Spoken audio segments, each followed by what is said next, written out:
Hey, welcome back.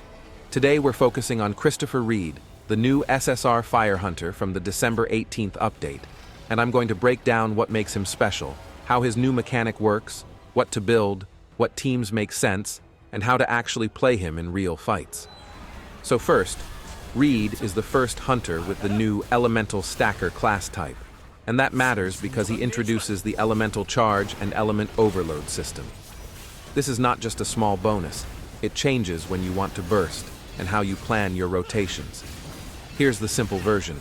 When Reed attacks an enemy using the enemy's weakness attribute, a special gauge builds up.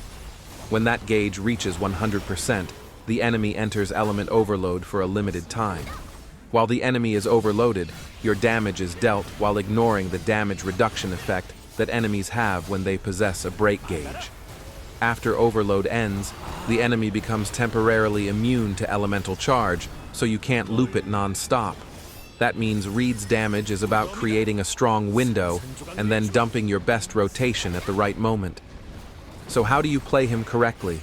You want to build charge safely and consistently, trigger overload when the boss is in a stable phase, and then commit your big cooldowns during that overload duration. If you trigger it right before you're forced to dodge 3 patterns in a row, you waste the best part of his kit. Timing is the difference between Reed feels insane and Reed feels average. Now let's talk roles and team structure. Even though the class system got simplified into striker, breaker, and support, you still want the same logic. Someone handles break and control, someone keeps you alive or buffs, and Reed is there to cash out damage during the overload window. In boss content, especially anything with heavy mitigation from break gauge mechanics, Reed benefits a lot from teammates that keep the fight stable, good break-up time, consistent debuffs, and buffs that you can line up with your burst. Build priorities are straightforward. You want to maximize the value of that overload window. In practice, that means stacking the stats that increase your damage per rotation and keep your output consistent, rather than building for one lucky crit. If you have to choose between slightly higher peaks or stable damage across the whole fight, stable usually wins because overload windows are short and you don't want them to be coin flips. For gear planning, aim for a clean damage setup with survivability only if you're dying before you can execute the window. Reed is strongest when you can stay on the boss and finish your rotation without panic dodging. If you keep getting interrupted, reduce risk. Take a safer support, or adjust your play to trigger overload on safer phases. Now his exclusive weapon, Strategy for Victory. The main point of the exclusive is synergy. It's designed to make Reed's kit feel complete and to boost what he already wants to do. Charge into overload and convert that into burst damage.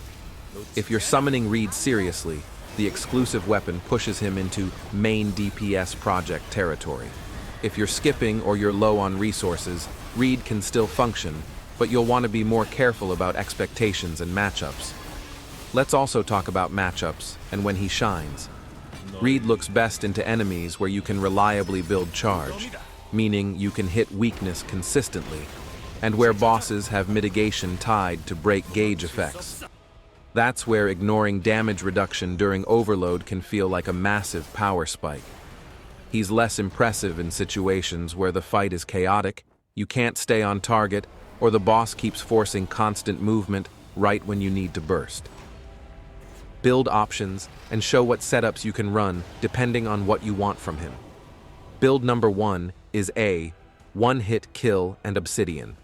This is the burst style setup. It's meant to make Reed's damage windows feel explosive when you line everything up correctly. Build number 2 is the Chaotic Infamy set.